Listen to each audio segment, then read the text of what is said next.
What's going on? It's your boy Lyrical, man. Don't mind the vacuum in the background.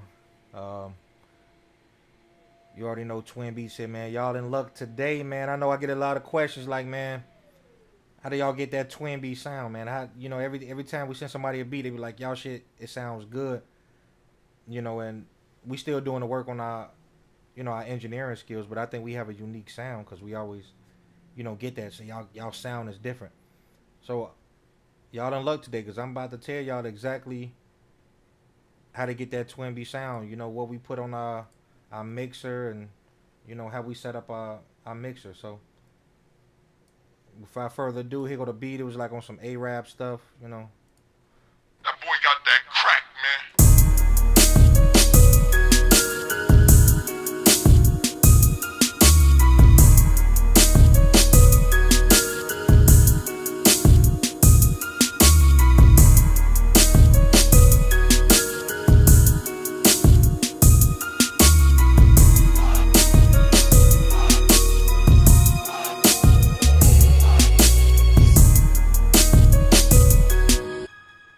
Alright, so as you can see, a little something.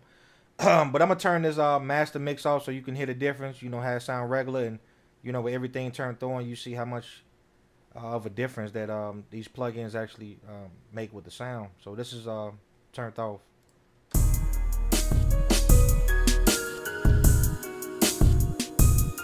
Like I said, it's still clear, but, even I turn the volume up, it's clear, but it ain't. Now let me just turn it on. Look at the difference. Come on, you get a difference. So what we do, we first put in the master chain as a parametric EQ. And what we do, we just roll the bass in. A low pass filter up to 26. Just to take out any unnecessary low end. You know what I mean? Because we used to mix bass heavy and that bass to take up too much headroom. So, you can play it. I can turn it off. See, it's boomy.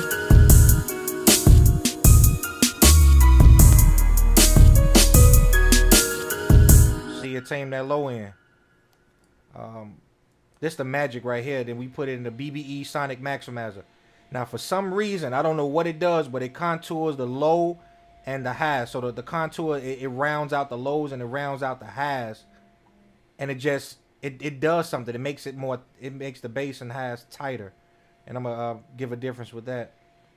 This is width. I'm gonna turn it off.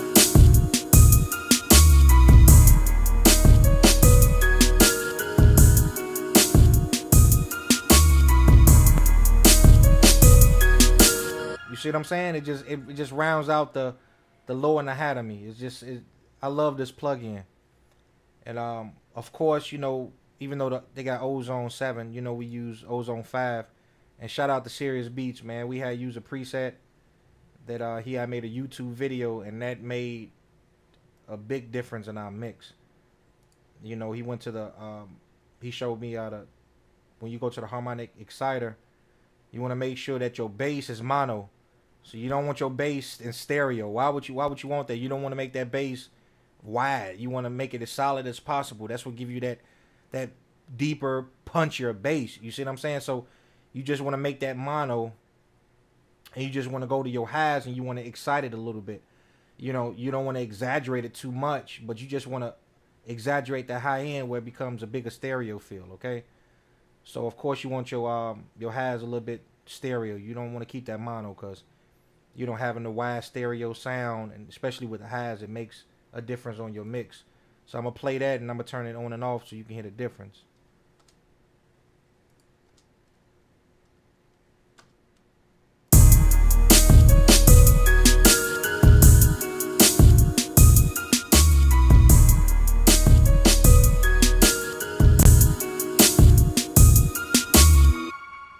Alright.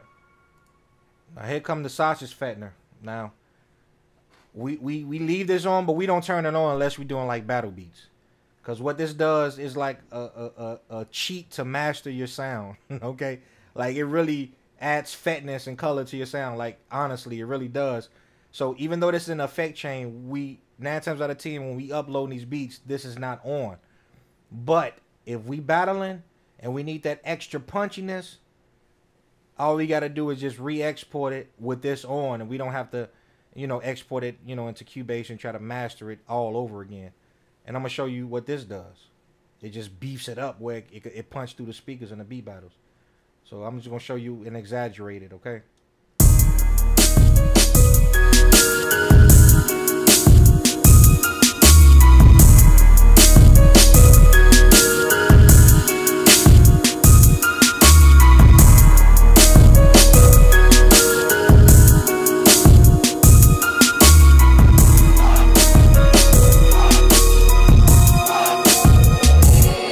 Now, of course, I exaggerated a little bit. I'm not gonna make it sound real squashed like that, but you get the picture on what this plugin can do.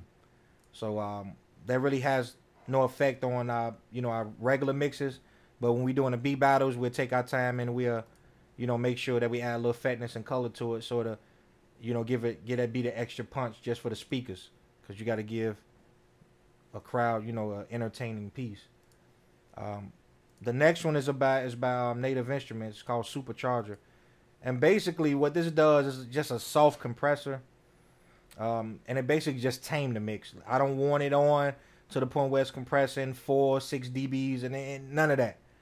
I just want to just tame that where it can hit that mix just a little bit, 1.5 dB of compression is good to me. It just rounds out the mix. I just like the sound, and it gives it a warm sound. I could play it with or without. It's a real subtle change, so I'm not sure if you're going to hear it or not, but I'll give it a go.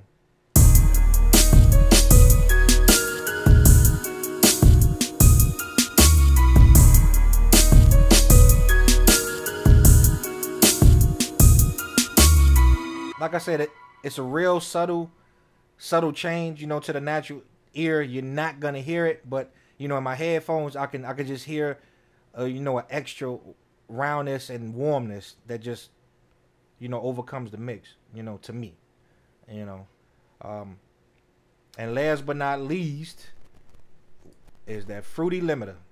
Now this is where the magic happens, because this is, you can gain it up and it gives that warm sound that I was looking for. Okay, so this is without, with it on.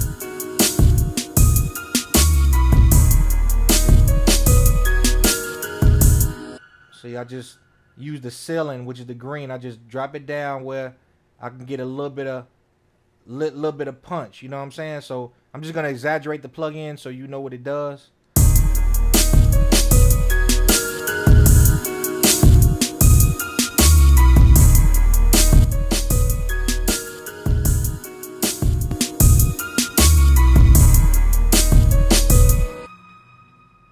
It gives it that loudness, and it gives it that warmth compression sound that I love.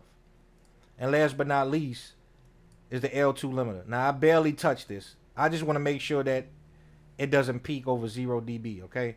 And I don't want to push this Fruity Limiter too much where it sounds squashed. So I just use the gain and set the ceiling where it give me a nice punchy sound. Then I use the L2 to lift up the sound. So let me exaggerate what I'm doing. Let's use the Fruity Limiter. Let me just take the gain down a little bit.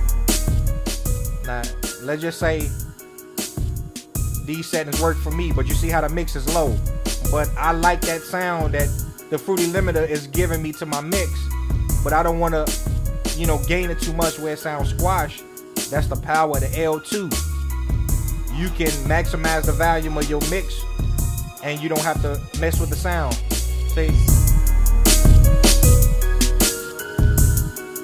See, I just raised up the level. It's the same, but I ain't have to touch no gain. I just raised that mix up.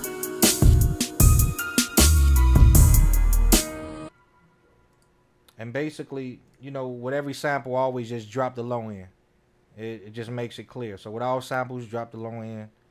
Especially if you want to add your own bass, and it just, meshes and glues well with BD drums, and it just gives your mix overall clarity that's needed you know, in order for you to separate yourself from any other producers.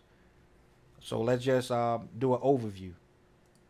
First, the parametric EQ. Roll off the low end, okay, to about 26 kilohertz, okay? That'll give your mix a solid mix without unwanted bass sound and rumble. The BBE Sonic Maximizer that contours the lows and the highs. It rounds it out. I don't know what it does. I don't know the scientific terms for it, but I'm gonna tell you it rounds out the lows and highs. Isotope Onzo 5. If you need to, I don't have the link, but just search Serious Beats and just search in his channel, Isotope or settings. I believe he's gonna show you. You want to make sure that your harmonic exerciser, you want to put your bass on low, and you want to put your highs, you want to increase that stereo feel. The stereo imaging, of course, you want to drop that where it become mono. You want to raise your low mids and your high mids, you know, up a little bit. And I ain't show y'all this before, but this the other one.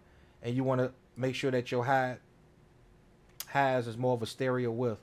They give your mix and an ultimate difference. You'll tell a difference. Now the maximizer, I don't really use too much. I have it on because, you know, Sirius had it on and I like his sound, and I left it on. I could easily, move this up to make the mix louder, but that's what I use Fruity Limiter for.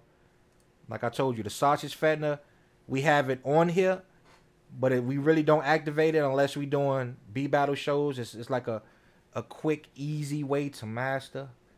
You know, the fatness, I give it that nice punchiness, and the color, all you got to do is rotate it where to give you the best highs. You know, it go from, you know, to the mid highs and go to the high highs. You know what I'm saying? So you got to find that right color where it's like is coming through the speaker, but it's not irritating to the ears. You know, you don't want the hi-hats causing too much sibilance, mess your ears. Okay, so be careful with that. The supercharger, of course, like I said, is on. It's a subtle difference. It just gives the overall peak of the mix. Just it tames it. It's basically, you know, like you doing rodeo and you know you got the cow moving too far. And it's like, get over here. You know, it just tamed that mix.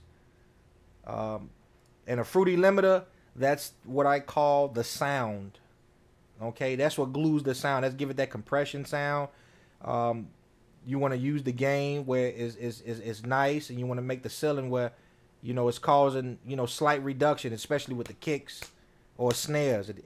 And once you do that, and you know you up that gain to give it that warm punchiness, you know, be careful with this not to squash your mix, okay?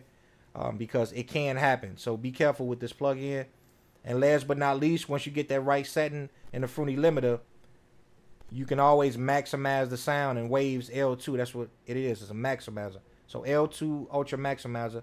Once you get that right gain and that right level in the Fruity Limiter, you just use the threshold and you pull it down to pull up that mix until your desired sound level is where you want it to be. Like I told you, you know, people can agree or disagree, but this is the way Twin Beats do it. And this is how to get that Twin Beat sound. So love y'all, man. Keep doing what y'all doing, and God bless.